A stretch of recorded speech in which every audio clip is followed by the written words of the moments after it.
आदाब, नमस्ते, सत श्री अकाल। मैं तबरेज़ मंसूरी आपका बहुत बहुत स्वागत करता हूं हमारे इस YouTube चैनल में जिसका नाम है बिंदास बोलो। हमेशा की तरह इस बार मैं फिर एक अद्भुत कहानी के साथ आपके सामने आया हूं। तो बिना समय गवाए हम लोग चलते हैं सीधा सीधा कहानी की ओर। ये कहानी है मुरादाबाद की। मुरादाबाद में तहसील है ठाकुरद्वारा। ठाकुरद्वारा में काशीराम नगर है। ये कहानी वहाँ की है। ये कहानी स्टार्ट होती है 28 अक्टूबर 2019। 28 अक्टूबर 2019 को एक शख्स अपने घर की टेरिस पे सुबह सुबह तकरीबन 7:30-7 बजे के आसपास सुबह वो अपने घर की टेरिस पे गया नींद से उठकर और टहलने लगा। वो अक्टूबर का महीना था, थोड़ा ठंडी का भी लास्ट अक्टूबर का था, तो थोड़ी सी ठंडी हो ही जाती है अक्टूबर के महीने में आखिरी में। तो वो अपने टेरिस पर टहलने गया। अब उसका जो घर था उसका घर कुछ ऐसी जगह पर था कि जहाँ से शमशान घाट का अंदर का हिस्सा दिखता था। ये अपने घर में गया, अपने टेरिस पर गया। टेरिस पर सुबह सुबह, और एक दिन पहले उसके दिवाली थी। तो नॉर्मली लोग दिया वगैरह जलाते हैं, तो वो दिया वगैरह जलाने के बाद में सुबह सुबह लोग उठा के लाते हैं। वो भी उसका इरादा था और वो टहलने के हिसाब से भी गया था। अपने टेरिस पे वो टहलते टहलते उसने देखा कि वहाँ जो शमशान था, शमशान घाट में दो शख्स लेटे हुए हैं। हल्की हल्की धूप है, सुबह 7-6 बजे की। वो धूप में सीधा एकदम लेटे हैं दोनों। उसने देखा और वो वहाँ पर टहल रहा था। तकरीबन आधा एक घंटा वो वहाँ पर टहल रहा था अपनी टेरिस पर। उसने देखा कि वो जो दो शख्स थे जो शमशान घाट में शमशान के अंदर लेटे हुए थे, शमशान के मैदान में लेटे हुए थे, वो लोग हिल नहीं रहे थे, ज़रा सा भी हिल नहीं रहे थे। नॉर्मली ऐसा होता है कि आधा घंटा इंसान लेटेगा या सोएगा आधा एक घंटा, तो इंसान थोड़ा सा तो मूवमेंट करेगा ही करेगा, और इसका कंटिन्यूसली ध्यान उस पर था, उन्हीं लोगों पर था। तो क्योंकि ये वहाँ का लोकल था, वहीं रहता था, शमशान के सामने ही इसका घर था, इसने ये सोचकर शमशान में गया देखने के लिए कि इन लोग क्या मामला है, ये दो लोग कौन हैं। शमशान के अंदर गया, इसने देखा तो देखने के साथ इसकी बहुत ज़ोर से इसने चीखा, क्योंकि वो जो दो लोग थे, वो दो लोगों की जो हालत थी वो इतनी ज़्यादा ख़राब थी। उनका जो कंधे के ऊपर का जो हिस्सा होता है, सर को पूरी तरह से स्मैश कर दिया गया था, यानी कि बहुत ज़्यादा बुरी तरीके से उन लोगों को मारा गया था, और इतनी बुरी तरीके से मारा गया था कि उनका चेहरा भी पहचानने में नहीं आ रहा था। उसने ज़ोर ज़ोर से चिल्लाना चालू किया। अब वहाँ के जो शमशान घाट के आसपास जो लोग रहते थे वो लोग सब वहाँ पर जमा हो गए। जमा होने के बाद में वो जो शमशान घाट के जो ज़िम्मेदार थे, जो लोग शमशान घाट को संभालते थे, उन लोगों ने वहाँ पर पुलिस वगैरह को बुलाया, पड़ोसियों ने पुलिस वगैरह को बुलाया। पुलिस वगैरह वहाँ पर आई। पुलिस आने के बाद में पुलिस ने अपने ताबे में ली ये जो दो डेड बॉडी थी, और वो डेड बॉडी बहुत ज़्यादा क्रूरता से उनको मारा गया था। उनको देखने से ऐसा लग रहा था कि बहुत ज़्यादा क्रूरता से किसी वज़नदार चीज़ से इनको मारा गया है, और उनका दिमाग की हड्डी, ये जो खोपड़ी होती है, पूरी खोपड़ी के टुकड़े कर दिए थे। किसी ने मार के किसी चीज़ से, किसी भारी चीज़ से मार के। तो पुलिस ने बॉडी को पोस्टमार्टम के लिए दिया, और यहाँ पर इन्वेस्टिगेशन पुलिस ने शुरू किया। इन्वेस्टिगेशन पुलिस कंटिन्यूस करती रही, पर कोई सुराग पुलिस के हाथ में नहीं आ रहा था। और मीडिया पुलिस के बारे में बता रही थी कि मतलब पुलिस जो क्रिमिनल से उनको पकड़ने में सक्षम नहीं हो रही है। वहाँ पर बॉडी का चेहरा तो पहचानने में नहीं आया, पर बॉडी का जो मृत्यु जो थे, उन लोगों ने जो लिबास पहना था, जो कपड़ा पहना था, उससे आसपास के लोगों ने ये पता लगाया कि ये पंडित जी है जो शमशान में ही रहते हैं। पंडित जी और उनका एक चेला नीतीश, और पुजारी है। वो जो पंडित जी है वो पुजारी है, राजेंद्र गिरी नाम है उनका, राजेंद्र गिरी पुजारी, और उनका चेला जिसका नाम है नीतीश। और लोगों ने बताया कि ये जो राजेंद्र गिरी जो पंडित है ये बहुत बड़े पंडित है ये, और इनकी जो पूजा होती है, इनकी जो प्रार्थना होती है, ये कभी टलती नहीं है। ये लोगों के लिए बहुत अच्छा आदमी था। लोग पुलिस को बताने लगे, पुलिस अड़ोसी पड़ोसी लोगों से स्टेटमेंट लेने लगी, तो लोग बताने लग गए कि ये जो महाराज है राजेंद्र गिरी महाराज, ये बहुत अच्छे इंसान थे, ये हर किसी की मदद करते थे, ऐसा इनका नेचर था। और जिसके यहाँ पर ये जिस मकसद से पूजा करते थे वो काम उसका हो जाता था। बीमारों के लिए इन्होंने कई बार पूजा की, बीमार ठीक हो गए। ऐसा बहुत से लोगों के काम इनके ज़रिए बने हैं। ऐसा लोगों ने वहाँ पर पुलिस को स्टेटमेंट दिया। कुल मिला के इनकी छवि बहुत अच्छी बताई लोगों ने, वहाँ के स्थानीय लोगों ने। अब पुलिस और ज़्यादा अचंभे में कि इतना अच्छा इंसान है ये, तो फिर इसका इतनी क्रूरता के साथ में कोई मर्डर कैसे कर सकता है, एक सवाल था ये। अब सवाल का जवाब ढूंढते ढूंढते, यानी कि ये कौन आरोपी है जिसने इसको मारा और क्या वजह है मारने की, ये ढूंढते ढूंढते पुलिस परेशान। वहाँ पर एक आदमी आया, उसने बताया कि मुझे ऐसा शक है कि योगेश उर्फ बंटी नाम के एक शख्स है जो इसी गांव का है, उसने इनको मारा है, ऐसा मेरा डाउट है।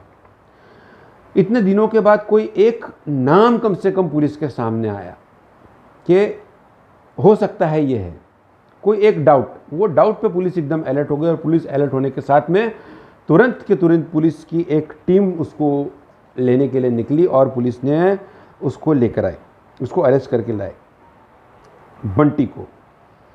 और बंटी को लाने के बाद में बंटी से पूछताछ की गई कि तुमने इनका मर्डर क्यों किया, राजेंद्र गिरी का और उनके चेले नीतीश का, ये तो अच्छे पंडित जी थे, इनका मर्डर तुमने क्यों किया।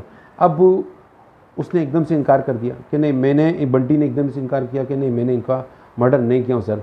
पुलिस ने उनको अपने पुलिसिया तरीके से पूछने की कोशिश करी, 3rd डिग्री का इस्तेमाल करी पुलिस ने, मगर उसने लास्ट तक यही बोला कि मेरा इसमें कोई हाथ नहीं है। हाँ, मगर मैं ये बता सकता हूँ कि किसने मारा है उसको, इन दोनों का मर्डर किसने किया है, मैं ये बता सकता हूँ, क्योंकि ये इंसान मेरे सामने बार बार बोल रहा था कि मैं ये पंडित को छोड़ूंगा नहीं, जान से मार डालूंगा। पुलिस ने पूछा वो शख्स कौन है। उसने बताया कि अंकुर यादव, जिसकी उम्र 22 साल का यंग लड़का, जवान छोकरा। अब अंकुर यादव की तलाश में पुलिस लगी। अंकुर यादव को खोजते पुलिस को ये मिल नहीं रहा था, कहीं छुप गया था। किसी पुलिस के इन्फॉर्मर ने बताया कि अंकुर यादव फला जगह छुप के बैठा हुआ है। अब पुलिस का एक टीम वहाँ पर गई और वो जगह को पूरा चारों तरफ से घेर कर उसको सिस्टमेटिक उसको अरेस्ट किया गया। उसको अरेस्ट करके पुलिस स्टेशन लाया गया। पुलिस स्टेशन में आने के बाद में अंकुर से पूछा गया कि क्या तुमने ये मर्डर किया है पंडित का और उसके चेले का। तो उसने बताया, बड़ी इत्मीनान के साथ में उसने जवाब दिया कि हाँ, मैंने इन दोनों का मर्डर किया। ये जो पंडित जी थे राजेंद्र गिरी महाराज और उनका चेला नीतीश, इन दोनों को तो बहुत पहले मार देना चाहिए था। उसने अपना स्टेटमेंट में उसने कहा कि इन दोनों को बहुत पहले ही मार देना चाहिए था, क्योंकि इन लोगों ने कारनामा ही कुछ ऐसा किया था। और जब अंकुर ने बोलना चालू किया तो पुलिस वालों की भी आंखें भर आई और वो लोग भी बहुत गुस्सा हुए। उसने बताया कि उसकी एक बहन थी जो लगभग उसी की उम्र की थी, 1-2 साल का दोनों की एज में फ़र्क था। और जब भाई बहन का जब 1-2 साल का 2-4 साल का जब फ़र्क होता है, बहुत ज़्यादा फ़र्क नहीं होता दोनों में, तो इन लोगों की आपस में बहुत ज़्यादा जमती है। ये नॉर्मली देखा गया है कि क्योंकि भाई जो होता है वो अपनी हर तकलीफ़, अपनी हर बात, मन की बात अपनी बहन से शेयर करता है। बहन होती है वो अपनी हर बात, अपनी मन की बात वो अपने भाई से शेयर करती है, ऐसा देखा गया है नॉर्मली। तो वैसे ही इन दोनों का बहुत ज़्यादा आपस में अटैचमेंट था, बहुत ज़्यादा प्यार था। दोनों एक दूसरे से अपनी मन की बात वगैरह शेयर करते थे। फिर अंकुर ने बताया कि बोले उसकी जो बहन थी, बहन ऑफ हो गई किसी बीमारी के चलते, उसका मृत्यु हो गई। उसकी मृत्यु होने के बाद में उसको शमशान में लाया, और शमशान ये संभालता था। कौन? राजेंद्र गिरी महाराज और ये उसका चेला नीतीश, ये लोग शमशान संभालते थे। तो इनको यहाँ पर लाए और लाने के बाद में हम लोगों ने इनको जलाया, जैसे जैसे जो होता है उनका जो सिस्टम होता है जलाने का, अग्नि देने का, वैसा हम लोगों ने अग्नि दी उसको चिता पे रख के। और चिता जल रही थी तो सब लोग चले गए धीरे धीरे। तो मैं वहाँ पर खड़ा था, तो मेरे जो रिलेटिव थे, मेरे मामा वगैरह थे, उन लोगों ने मुझे कहा कि चलो बहुत देर हो गया, जबकि चिता पूरी नहीं जली थी, थोड़ी सी बाकी थी, काफ़ी बाकी थी। तो मुझे भी लेकर चले गए वो। तो मैं चला गया घर पे, मगर मुझसे रहा नहीं गया। फिर मैं थोड़ी देर बाद वापस 2-3 घंटे के बाद में मैं वापस आया अपनी बहन की चिता देखने के लिए कि कम से कम आखिरी बार देखकर तसल्ली तो कर लूँ अपने आप को। ये सोचकर मैं वापस आया। वापस आकर मैंने देखा कि चिता तो जल रही थी, चिता नहीं जल रही थी और चिता बुझ गई थी, पर वो चिता को देखकर ऐसा लग रहा था कि ये बुझी नहीं है, इसको बुझाया गया है, इसको बुझाया गया है। और वो जो बहन थी उसकी, अंकुर की जो बहन थी, उसकी बॉडी के कुछ देखकर ऐसा लग रहा था कि उसके बॉडी का पार्ट कुछ काटा हुआ है, उसके बॉडी के पार्ट्स काटे गए हैं। उसने ऐसा स्टेटमेंट दिया कि मैंने जब ये चीज़ देखा कि मेरी बहन के जिस्म का बॉडी पार्ट कुछ काटा गया है, तो वो मैं देखकर गुस्से में पागल हो गया और मैं रोने लगा कि ये किसने किया और क्यों किया, मेरी बहन के साथ ही क्यों। फिर मैं इसकी तफ्तीश में लग गया, मैं इसकी इंक्वायरी करने लगा। अब यहाँ पर सबसे पहले इंक्वायरी बोले मैंने किया पंडित से, वो जो वहाँ पर जो शमशान घाट जो संभालते थे पंडित जी, क्या नाम था उनका, राजेंद्र गिरी महाराज। राजेंद्र गिरी महाराज से मैंने पूछताछ किया और मैंने राजेंद्र गिरी महाराज से दोस्ती कर लिया। पहली बार जब मैंने उनसे पूछा कि पंडित जी मेरी बहन के बॉडी का पार्ट कुछ काटा हुआ है, क्या आपको इसके बारे में कुछ आइडिया है? तो उन्होंने कहा कि नहीं, मुझे इसके बारे में कुछ नहीं मालूम, मैंने तो आपकी बहन की मैयत को देखा भी नहीं, मैं तो अंदर अपने कमरे में बैठकर पूजा पाठ कर रहा था, मेरा तो पूरा दिन यही चलता है, मैं पूजा पाठ करता रहता हूँ, मुझे नहीं मालूम। तो मैंने उनसे दोस्ती कर लिया, मैंने दोस्ती किया और दोस्ती करने के बाद में दिवाली का दिन आया। दिवाली के दिन में मैं उनके पास गया, मिठाई का डब्बा लेकर गया और मैंने दारू की बोतलें भी लेकर गया और दारू की बोतल लेके जाके उनके साथ में बैठ के उनको भी पिलाया, उनको और महाराज राजेंद्र गिरी महाराज को और नीतीश को, उसके चेले को, दोनों को मैंने शराब पिलाया। शराब पिलाने के बाद में मैंने उनसे पूछना चालू किया, धीरे धीरे दोस्ती के नाते दोस्ती करके मैंने पूछना चालू किया। तब उन लोगों ने बताया, राजेंद्र गिरी महाराज ने बताया कि हाँ, तुम्हारी बहन का जो मांस था वो हम लोगों ने काट के खाया, यानी कि वो पंडित जी जो थे उन्होंने और वो जो नीतीश था उनका चेला, उसने, इन दोनों ने उसके मांस को काट के खाया। और उसने बताया उस पंडित जी ने कि इससे पहले कितने मांस हम खा गए, कितने लोगों के मांस हम खाए, मुझको बोले बराबर याद भी नहीं है, और मेरे हिसाब से मैंने 30 लोगों का मांस खाया हूँ, मैंने 30 लोगों का शायद मांस खाया हूँ या उससे ज़्यादा। जब से मैं यहाँ पर आया हूँ, ये शमशान घाट जब से मैं संभाल रहा हूँ, तब से जितनी भी मैयत यहाँ पर आती है, जितनी भी डेड बॉडीज़ यहाँ पर आती है, लोग जला के चले जाते हैं, उसके बाद में हम लोग जाते हैं और पानी डाल के बुझाते हैं, बुझाने के बाद में उसमें से गोश्त काटते हैं और हम लोग खाते हैं। अब ये सुन के वो अंकुर भाई गुस्से में पागल हो गया कि मेरी बहन के साथ में ऐसा हुआ। तो इसने हाथापाई की कोशिश किया, पंडित से और नीतीश से हाथापाई हो गई, मगर क्योंकि वो लोग 2 थे और ये 1 था, ये अकेला था, वो लोग 2 लोग थे, तो वो लोग इस पे हावी हो गए और तीनों लोगों की आपस में मारामारी चल रही है। और वहाँ पर जहाँ पर वो जो शमशान था, शमशान के अंदर ही उसका घर था, राजेंद्र गिरी महाराज का, राजेंद्र गिरी पंडित जी का, उसके अंदर ही घर था। इसने क्या करा, अंकुर ने उसके घर से एक सिलेंडर होता है छोटा सा, एलपीजी सिलेंडर, जिसमें हम लोग खाना वगैरह पकाते हैं, एलपीजी सिलेंडर उसको पेट्रोमैक्स सिलेंडर बोलते हैं, पेट्रोमैक्स सिलेंडर उसके हाथ में आ गया। उसने पेट्रोमैक्स सिलेंडर से उसको मारना चालू किया,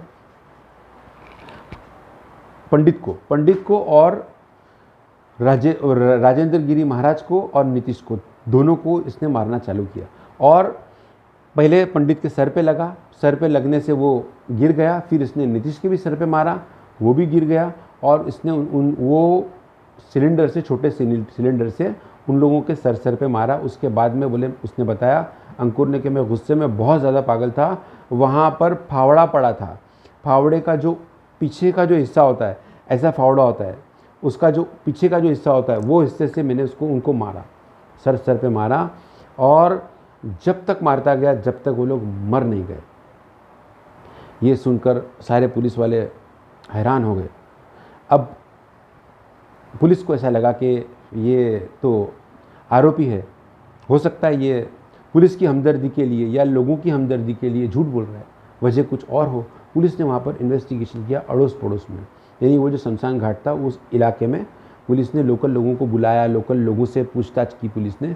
तब लोकल लोगों में से काफ़ी लोगों ने ऐसा बताया कि हमारे घर की जो बॉडी थी, किसी ने बताया कि मेरी बहन की, किसी ने बताया मेरी माँ की, किसी ने बताया मेरे बाप की, किसी ने बताया मेरे भाई की।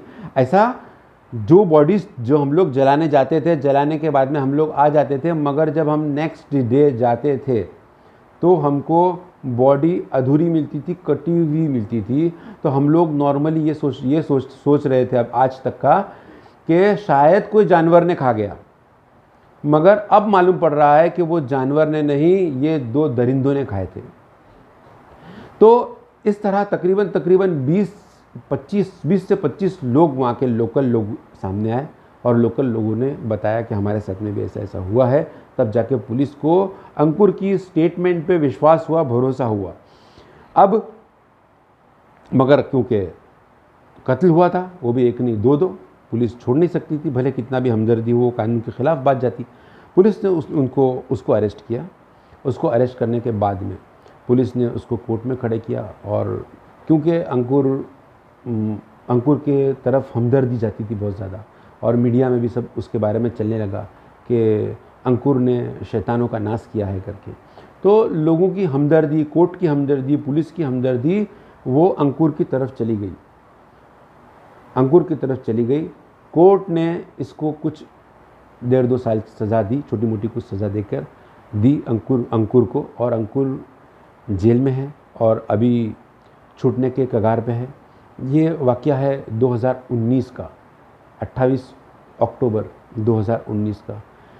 तो इस तरह से ये कहानी यहीं पर ख़त्म होती है, समाप्त होती है। दोस्तों, कोई भी चीज़, इससे पहले मैं अपनी वीडियो में कह चुका हूँ और मैं हमेशा कहता हूँ, कोई भी चीज़ अगर हमको ऐसे लगती है कि ये थोड़ी सी भी अलग है, जैसे कि उन लोगों ने देखा, वहाँ के गांव वालों ने देखा कि हम जो चीता को छोड़कर आ रहे हैं, वहाँ पर जलता हुआ छोड़कर आ रहे हैं, बाद में जाके देख रहे हैं तो कुछ हिस्सा उसका नहीं है, और उन लोगों ने अपने मन ही मन में सोच लिया कि किसी जानवर ने खा लिया होगा।